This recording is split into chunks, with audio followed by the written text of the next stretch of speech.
All right, Janelle, you're not here, but we're going to talk about you anyway. So you had asked a question. You have a client who's a sponsor for a podcast, blog, and webinar. And they need two unique links to track data over the next quarter. Oh, okay. They've requested two specific links on their site. I plan to create UTM links. Is there any harm of doing this if these will be hyperlinked? I don't know about the distribution methods. Okay. So it sounds to me, if I'm going to put, Janelle, your question in a little different phrasing, is your client is doing a podcast, blog, and webinar, and they need links for tracking, and you've secured two names that you've provided here. One is something one and something two. Great. So you want to create UTM links in them. Is there any harm in doing these if these are hyperlinked? I don't know about the distribution methods. Okay, here we go.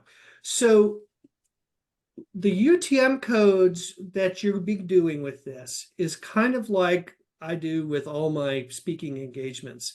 I create a fake page that doesn't exist, ATD1. Page doesn't really exist. It only exists in a redirect. And it redirects to a page that I want people to land on that contains the UTM codes. So I can give them the name ATD1, and they will just type that in for ease, right? ATD1, done.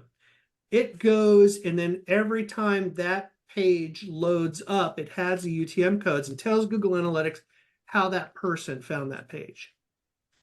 So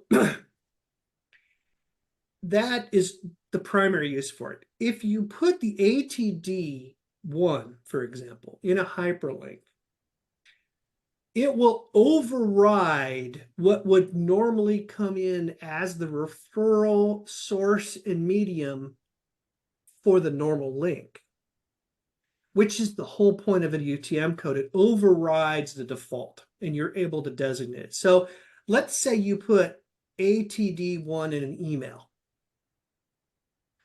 Great. Someone clicks on ATD1, it redirects, and it says whatever the source you set and whatever the medium you set and whatever campaign you set. However, if you use ATM1 or ATD1 in a Facebook post, it will come and override the source and medium of that visit, and you won't be able to distinguish, did someone use this from Facebook or did someone get this from the email? Now, here's the other thing. If you put that on the podcast website, now people from the podcast website are clicking that link, and whatever you set as the UTM code associated with that redirect is overridden, and so you won't know which podcast it came from. Because it will, and in fact, you wouldn't tell the difference in this case if it was from an email or from social or from the podcast website. Okay, so we just have to plan ahead. So for example, if I'm on a podcast, people are listening to me on their earbuds on the plane or whatever, and I want to be able to say verbally ATD1, because then they can write that down and I'll know they came from the podcast. However, I would ask the podcast to not publish ATD1 on the web page. I would put a straight up link with no tracking code on the web page, because Google Analytics will then insert this came from this page as a referral and help you distinguish it came from the referring page of the podcast versus came from someone hearing it on a podcast.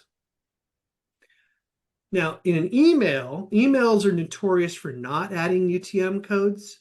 So I think it's okay to do, but I would use the other ATD2 for emails, for example. Or maybe use ATD1 for the podcast and ATD2 for the webinar. And that will help you distinguish between who heard of you from the podcast and who heard of you on the webinar.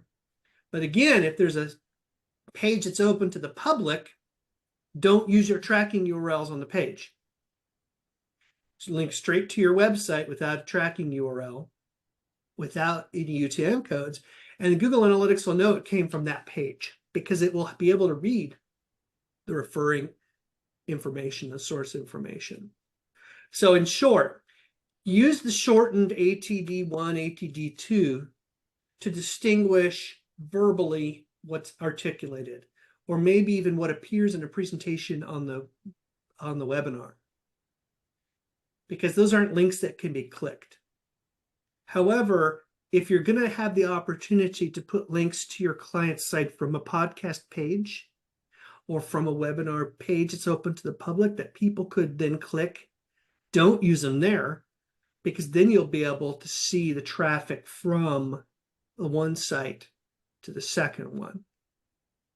Also, when we think about this in terms of link building, we don't want the links to have redirects so we get full credit for those links. So if you use a redirecting UTM code link in a public page, we get a little less link credit for that link. And one of the things we got to remember for our clients is we want the Google uses that link credibility to make our website seem credible, because that website's linking to us and we must be the experts. And so if we can avoid having a redirect in that, that ends up being more value to our website from the link. But I want to commend you. Yes, these are great use cases for UTM codes, but only use the shortened ones if you have to articulate it verbally or in a presentation that can't be clicked.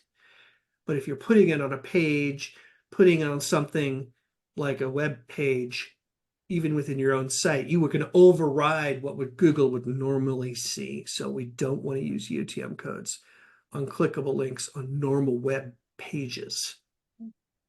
I know that most people read the email out of a browser, but that's not what I'm talking about. We actually do want the shortened URLs with tracking in a URL for the email.